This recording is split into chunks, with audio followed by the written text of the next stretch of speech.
Hello students, उम्मीद करता हूं कि आप सब लोग स्वस्थ होंगे, मस्त होंगे। आज का जो मेरा टॉपिक है वो क्लास 10th का एक्सरसाइज 4.1।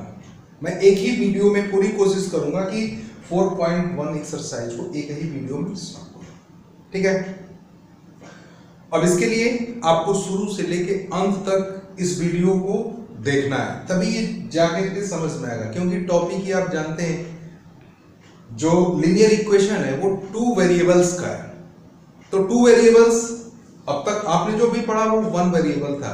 या हम क्वाड्रेटिक इक्वेशंस के जो क्वेश्चन पढ़ते हैं ax² + bx + c के फॉर्म के जो भी होते हैं, तो उसमें x की वैल्यू ही होती है वेरिएबल में। बट यहाँ पे 2 वेरिएबल है, एक वैल्यू x और एक वैल्यू y।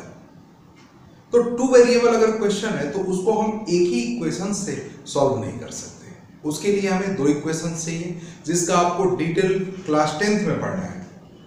उसको कैसे कैसे हम सॉल्व करते हैं, क्या करते हैं। तो अभी हमें जो बेसिक चीजें हैं, जो बेसिक कॉन्सेप्ट इसके हैं वो देखने हैं। तो अभी मैं एक्सरसाइज 4.1 आपको एक्सप्लेन कर रहा हूं। फर्स्ट क्वेश्चन ही इसका है कि the cost of a notebook. Notebook मतलब कॉपी हो गई आपकी। कॉस्ट ऑफ क्या है? The cost of a notebook is twice the cost of a pen. Notebook की जो प्राइस है वो ट्वाइस है, दुगना है किसके? Cost of a pen, pen के कॉस्ट के। कोई नोटबुक है जिसकी प्राइस उस पेन के कॉस्ट के दोगुना है, ट्वाइस है। फिर कह रहा है कि write a linear equations in 2 variables to represent this statement. तो इस इक्वेशन को हमें लीनियर इक्वेशन इन 2 वेरिएबल के में रिप्रेजेंट करना है, इस स्टेटमेंट को। हिंदी मीडियम के लोग भी देखें, क्योंकि क्वेश्चंस तो वही है ना। अब मैं क्वेश्चंस को हिंदी में लिखूं तो उसमें कोई मतलब नहीं है आपको। आप अपनी बुक से क्वेश्चंस को हिंदी में पढ़िए और फिर इंग्लिश वाला क्वेश्चन देखिए। सीधा सीधा एकदम सिंपल बात लिखी हुई है। आपका सब्जेक्ट ऑलरेडी 9th में इंग्लिश है भी। तो the cost of a notebook is twice. Notebook की कॉस्ट क्या है? ट्वाइस है। ट्वाइस मतलब दोगुना है किसके? The cost of a pen, एक पेन के कॉस्ट के, ठीक है। फिर कह रहा है कि राइट ए लीनियर इक्वेशन। तो इस write a linear equation in 2 variables to represent this statements. मतलब इस स्टेटमेंट को, इस कथन को क्या करिए? लीनियर इक्वेशन, 2 चर राशि के समीकरण में व्यक्त कीजिए, ठीक है। तो माना क्या हिंट्स भी दिया उसमें कि कॉस्ट ऑफ ए नोटबुक क्या है? x। जो नोटबुक है, जो कॉपी है, उसकी कॉस्ट x रुपीस है, ठीक है। और जो पेन की कॉस्ट है वो y रुपीस है। मान लिया कि माना कि पेन की कीमत जो है वो x और नोटबुक मतलब कॉपी की जो कीमत है उसकी वो x है और जो पेन है उसकी कीमत y है, ठीक है। तो अब हमें अकॉर्डिंग टू क्वेश्चन, प्रश्नानुसार क्या देखना है? इस स्टेटमेंट को हमें व्यक्त करना है, रिप्रेजेंट करना है इसको, ठीक है। तो क्या करेंगे? हमने x और y की वैल्यू लिख ली, ओके। और इस वैल्यू को हमें इक्वल करना है। इक्वल करने का मतलब जो स्टेटमेंट है उसके अकॉर्डिंग इसको हमको रखना है। अभी तो हमने x और y रख दिया। हम जानते हैं कि x क्या है? कॉस्ट ऑफ ए नोटबुक है, एक नोटबुक की कीमत है। और y क्या है? वो पेन की कॉस्ट है। हमें इसको इक्वल करना है, बट हम इक्वल अभी नहीं कर सकते। क्यों? क्योंकि यहाँ पे कह रहा है कि क्या है? नोटबुक, कॉस्ट ऑफ नोटबुक क्या है? ट्वाइस है the cost of a pen. तो यहां जब इक्वल करेंगे तो नोटबुक की जो कॉस्ट x है ये ट्वाइस है किसके? Cost of a pen, pen की कॉस्ट के। पेन की कॉस्ट क्या है? y है, ओके। तो यहां पर हम देख रहे हैं कि जो कॉस्ट ऑफ नोटबुक है ये तो ट्वाइस है ना, ये डबल है ना इसका। किसका? कॉस्ट ऑफ पेन की। पेन की कॉस्ट की ये डबल है। तो ऑलरेडी ये डबल है। आप ही बताओ, ये कोई नंबर है, ये 4 है, ये 2 है। तो मुझे इसको इक्वल करना है। तो इस इक्वल करने के लिए हम तो देख रहे हैं ना कि ये 4 है और ये 2 है, तो इसको इक्वल करने के लिए हम क्या करेंगे, इसमें 2 का मल्टीप्लाई कर देंगे तो ये नंबर इक्वल हो गया।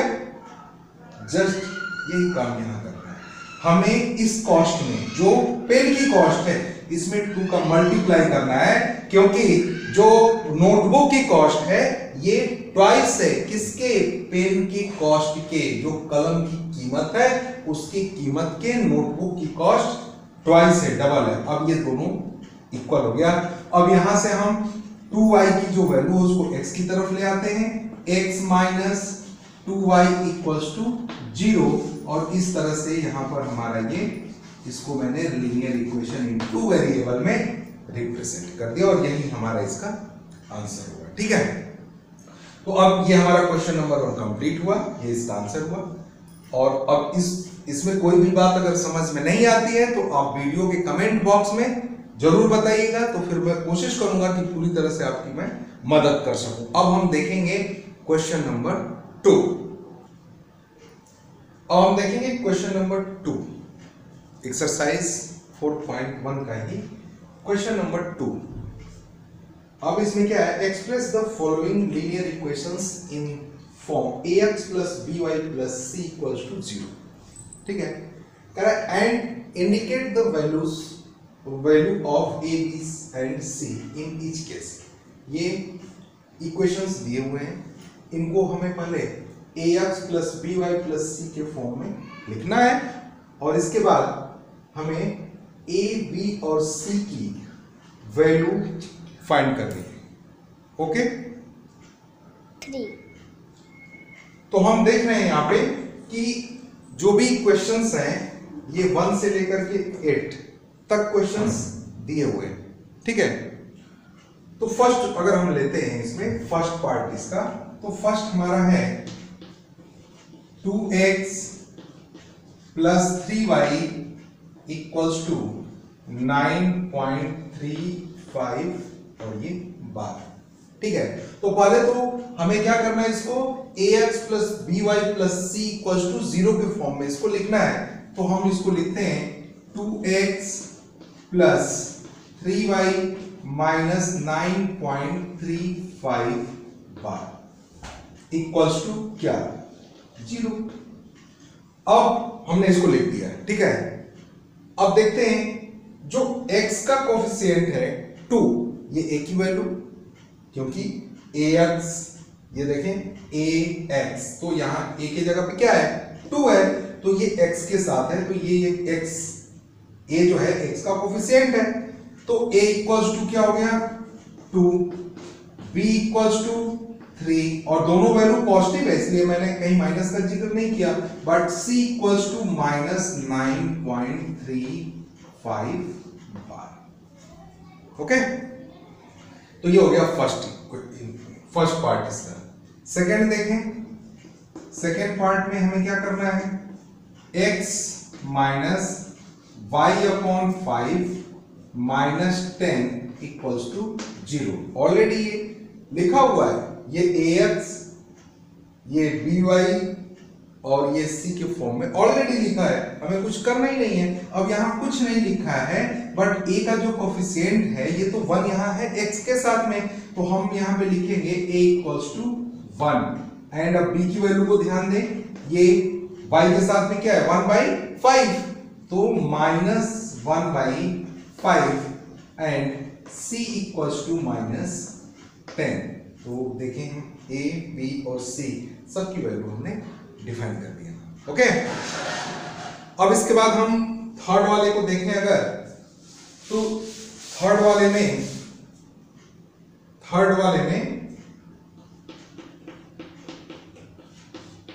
Minus 2x plus 3y equals to 6। तो पहले इसको हम ax plus by plus c equals to 0 के फॉर्म में लिख लें, तो minus 2x plus 3y minus 6 equals to 0 हमने इस फॉर्म में लिख दिया।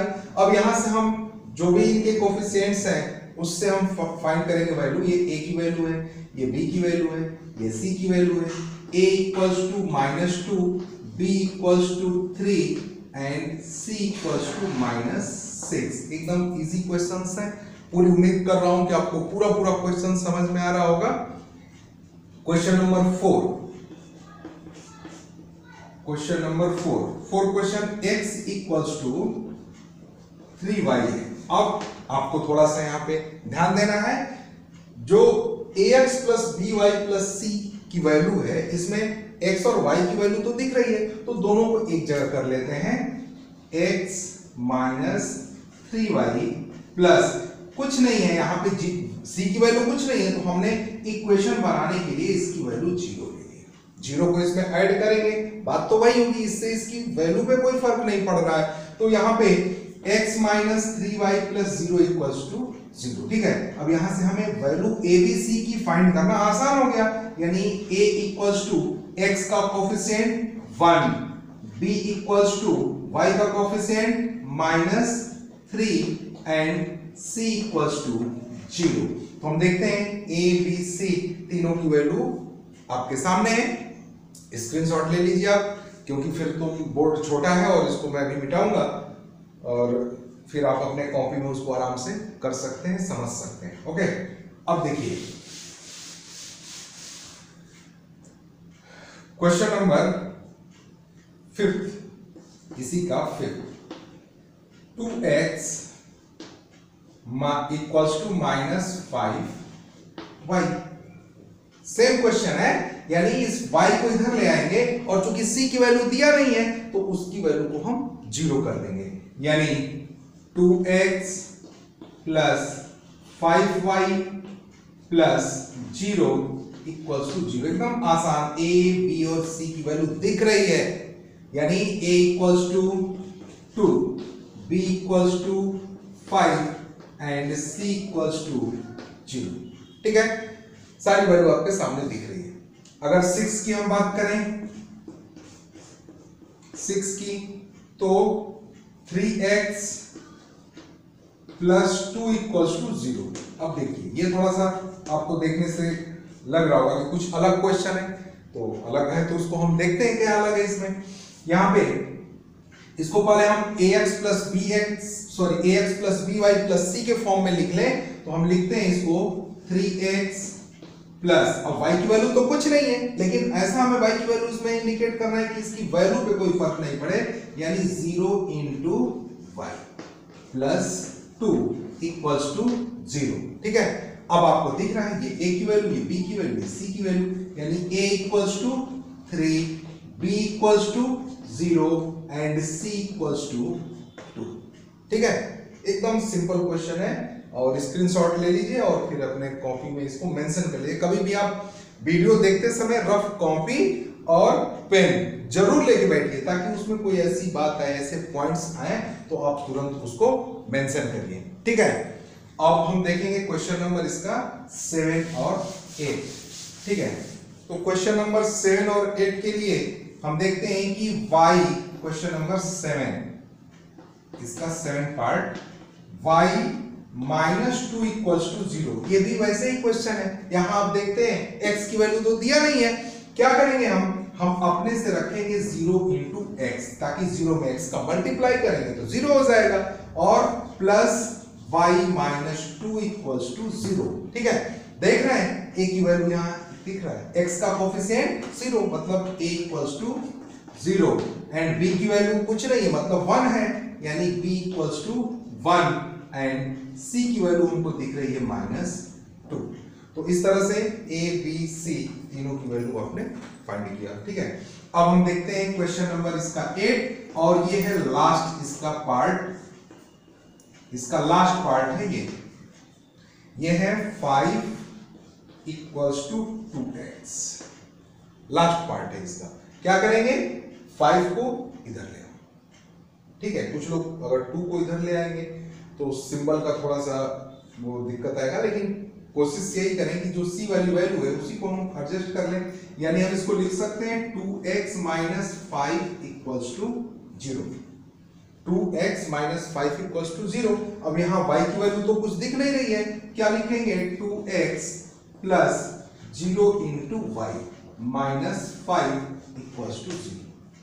देखिए अब y में 0 को मल्टीप्लाई करेंगे 0 हो जाएगा, तो इस पे तो कोई फर्क नहीं पड़ेगा, ये तो इक्वेशन जो हमारा है वैसे ही है। तो हम क्या करेंगे यहाँ, अब a की वैल्यू फाइंड कर दें 2, b की वैल्यू फाइंड करें 0 एंड c की वैल्यू -5। ठीक है, स्क्रीनशॉट ले लीजिए इसका। और आपने देखा कि 4.1 में जो क्वेश्चन 1 और 2 है, मैंने पूरा क्वेश्चंस एक ही वीडियो में दिया आपको, ताकि आपको, मैंने देखा अभी YouTube पर क्वेश्चंस देखने में कितनी दिक्कत हो, किसी का क्वेश्चन नंबर 1 कहीं है, फिर 2 कहीं है, 3 किसी का देख रहे हैं 4। तो जब एक जगह आपको सारे क्वेश्चंस मिल रहे हैं तो आपको कोई जरूरत नहीं है फिर इधर उधर आपको वीडियो देखने की। और कोशिश करूंगा कि जो 4.2 है उसके भी क्वेश्चंस को मैं पूरा एक ही वीडियो में, या अगर बहुत लंबे होते हैं जिसमें 10 क्वेश्चंस हो तो 5-5 में हम उसको करके पार्ट 1 पार्ट 2 में दे सकते हैं, ताकि बहुत एक क्वेश्चंस देने में प्रॉब्लम होती है। आपको भी प्रॉब्लम है, बस वीडियो को इत्मीनान से शुरू से अंत तक जरूर देखिए, ताकि वो टॉपिक आपका क्लियर हो।